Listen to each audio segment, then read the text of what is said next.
Prayer of authority in the name of the Father, and of the Son, and of the Holy Spirit. Amen. Lord Jesus Christ, in your most holy and powerful name, I bind and silence all powers and forces that do not accept you as Lord and King. In the air, in the water, in the ground, the netherworld, and the spiritual world. In your name, I bind all demonic action in my life and in my family. Lord, seal our homes and all of us here, and all of our intentions in the precious blood of Jesus Christ. Blessed Mother Mary, we ask you to surround us with the mantle of protection and crush Satan's power in our lives. Saint Joseph, protect us. Saint Michael the Archangel, we ask you and all our guardian angels to defend us in battle against Satan and the powers of darkness that seek to ruin our life and our souls. Amen. In the name of the Father, and of the Son, and of the Holy Spirit. Amen.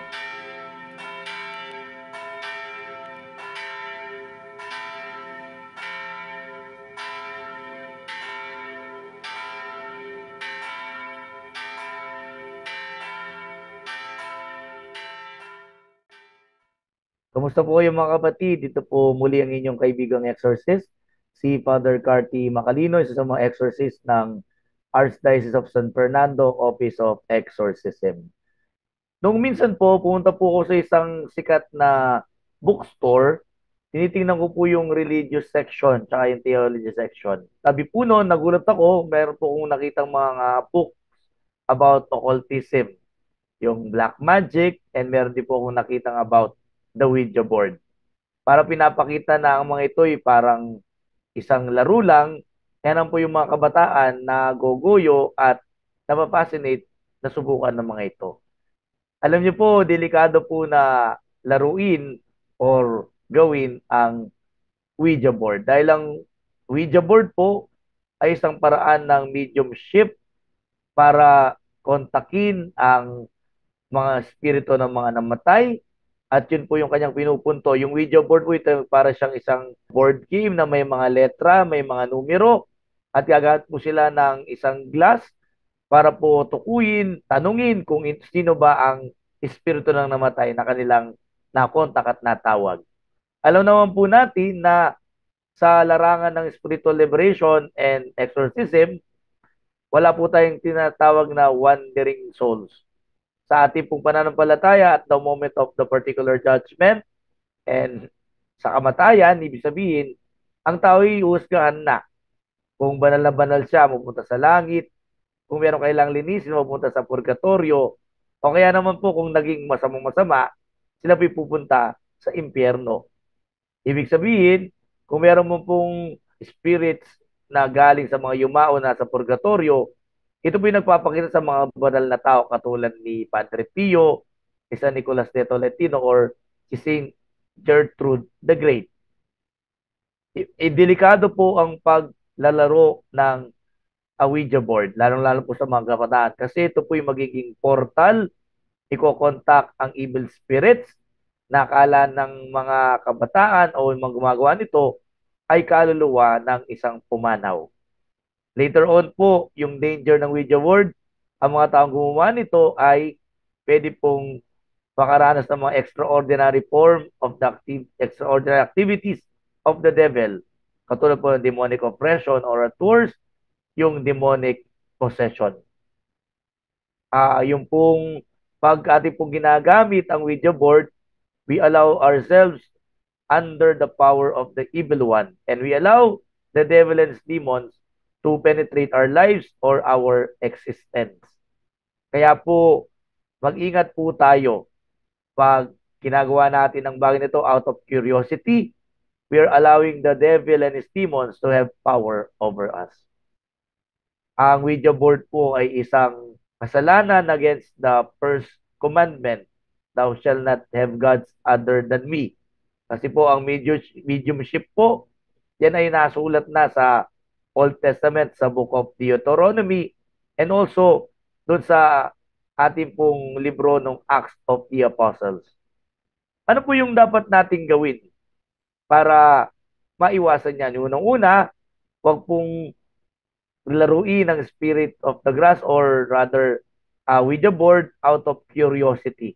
Parang laro-laro lang kasi hindi natin alam na inaalaw natin ang kalaban na magkaroon ng kapangyarihan sa atin.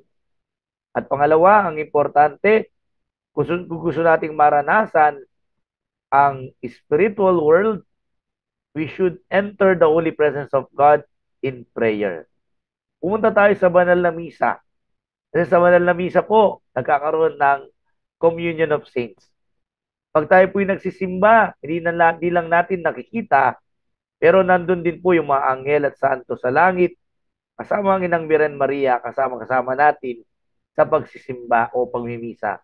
Kasama din po natin ang militant church, tayo po mismo ng buhay na nagsisimba, nagpupuri sa Panginoon. Kasama din po natin yung mga kaluluwa sa purgatorio na humihingi ng tulong, nagdarasal para sa atin at tayo nagdarasal para sa kanila upang sila ay makalaya at makarating sa buhay na walang hanggan.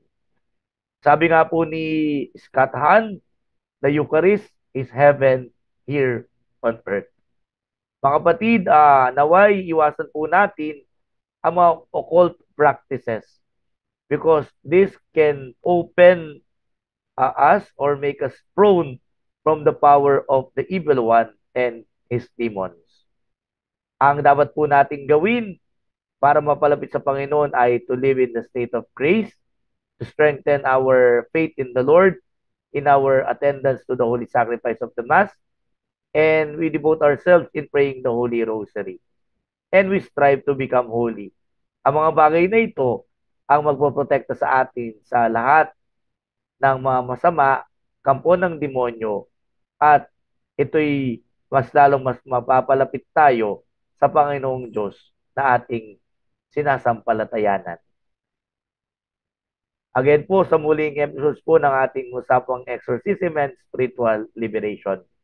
Kung meron po kayong katanungan na gusto nyo pong matuto patungkol sa ating pananampalataya, you subscribe and like or add po ang ating mga social media platforms.